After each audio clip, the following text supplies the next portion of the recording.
ਸਿੱਖ ਧਰਮ ਦੇ ਪੰਜਾਬ ਵਿੱਚ ਸਥਿਤ 3 ਤਖਤ ਸਾਹਿਬਾਨ ਵਾਲੇ ਸ਼ਹਿਰਾਂ ਨੂੰ ਪਵਿੱਤਰ ਸ਼ਹਿਰਾਂ ਦਾ ਦਰਜਾ ਦੇਣਾ ਪੰਜਾਬ ਸਰਕਾਰ ਲਈ ਵੱਡੇ ਭਾਗਾਂ ਵਾਲੀ ਗੱਲ ਹੈ। ਇਹ ਸ਼ਹਿਰ ਹਨ ਸ਼੍ਰੀ ਅੰਮ੍ਰਿਤਸਰ ਸਾਹਿਬ, ਸ਼੍ਰੀ ਆਨੰਦਪੁਰ ਸਾਹਿਬ ਅਤੇ ਤਲਵੰਡੀ ਸਾਬੋ। ਇਹ ਤਿੰਨੋਂ ਤਖਤਾਂ ਦੇ ਸ਼ਹਿਰਾਂ ਨੂੰ ਪੰਜਾਬ ਦੇ ਅਧਿਕਾਰਤ ਪਵਿੱਤਰ ਸ਼ਹਿਰ ਵਜੋਂ ਐਲਾਨ ਕਰਨ ਦਾ फैसला कर रहे हैं। नमस्कार दर्शकों, मैं अश्विनी वशिष्ठ।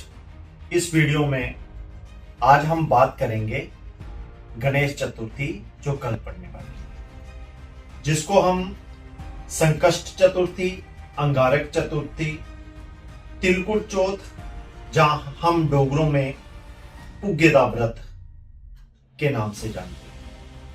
आइए जानते हैं ये चतुर्थी कब पड़ती है, इसके नियम क्या हैं, कौन इस व्रत को कर सकता है और इस व्रत को करने से क्या लाभ हमें प्राप्त होते हैं। सबसे पहले ये जो चतुर्थी है ये माघ मास कृष्ण पक्ष की चतुर्थी के दिन इस व्रत को किया जाता है, जिस दिन चतुर्थी में हमें रात्रि काल में चंद्रोदय मिल जाए उस दिन हम इस व्रत को करते हैं। इस बार ये व्रत माघ कृष्ण पक्ष चतुर्थी जो है 6 जनवरी मंगलवार के दिन पड़ रही है। रात्रि जो चंद्रोदय का समय है वह 9:05 है जम्मू का। इस व्रत को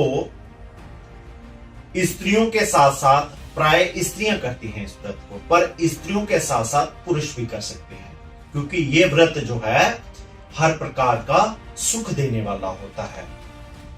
ज्योतिष के अनुसार, आयुर्वेदा के अनुसार ये व्रत संतान प्राप्ति हेतु, दीर्घायु हेतु, सुख समृद्धि हेतु, व्यापार की वृद्धि हेतु या नवीन व्यापार जो प्रारंभ करने जा रहे हैं वह अच्छे से चले उसके लिए भी किया जाता है। उसी प्रकार जो लोग मानसिक पीड़ा से ग्रस्त हैं, जिनको मस्तिष्क से रिलेटेड रोग हैं, उनकी निवृत्ति के लिए भी, और विशेषकर ज्योतिष के अनुसार जब बुध की दशा चलती है, बुध ग्रह से पीड़ाग्रस्त रहता है प्राणी, या राहु की दशा से जब विकार होते हैं, उन दशाओं में भी यह व्रत किया जाता है।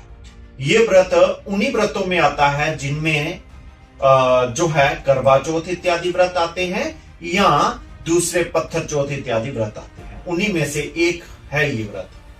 और दूसरा, इस व्रत में मुख्यतः जो है भगवान गणेश जी का पूजन किया जाता है। गणेश जी का पूजन में भी विशेष क्या रहता है, मौसम के अनुसार जो है गुड़ और तिल को कूटकर एक लड्डू की शेप में, जिसको हम डोगरी में पुग्गा कहते हैं, तो लड्डू के शेप में लड्डू बनाकर गणेश जी को अर्पित किए जाते हैं। उसके साथ साथ में गन्ना, मूली भी जो है भगवान गणेश जी को अर्पित किया जाता है। और पूरा दिन स्त्रियां निराहार रहकर, निर्जल रहकर इस व्रत को करती हैं।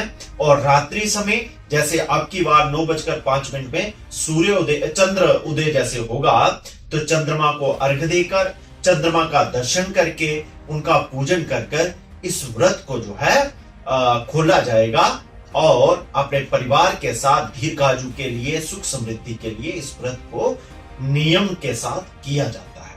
जैसे मैंने पहले भी कहा कि पुरुष भी इसको कर सकते हैं, क्योंकि ये व्रत सुख समृद्धि को देने वाला होता है।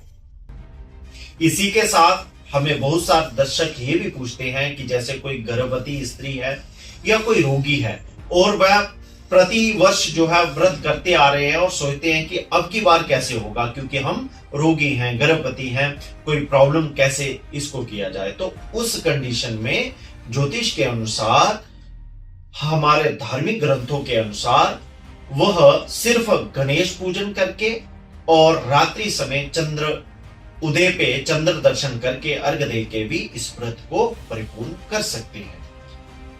अब बात आती है उद्यापन की, जिसको डोगरी में कहा जाता है मूक। तो आपके लिए दर्शकों बता दूं मैं, आपकी बार खरमास होने की वजह से, खरमास यानी कि जो है जिसको हम पौष मास कहते हैं या संक्रांति से पहले ये व्रत आ जाने से और शुक्र अस्त होने से इस बार इस व्रत के उद्यापन नहीं होंगे, जिसको मोक्ष कहते हैं, वह नहीं होंगे। तो दर्शकों, सभी पुरुष स्त्री इस व्रत में गणेश जी का पूजन करें, चंद्र दर्शन करें। ये आपके लिए मानसिक पीड़ा की निवृत्ति करने वाला है, सुख समृद्धि देने वाला है। श्री गणेशाय नमः।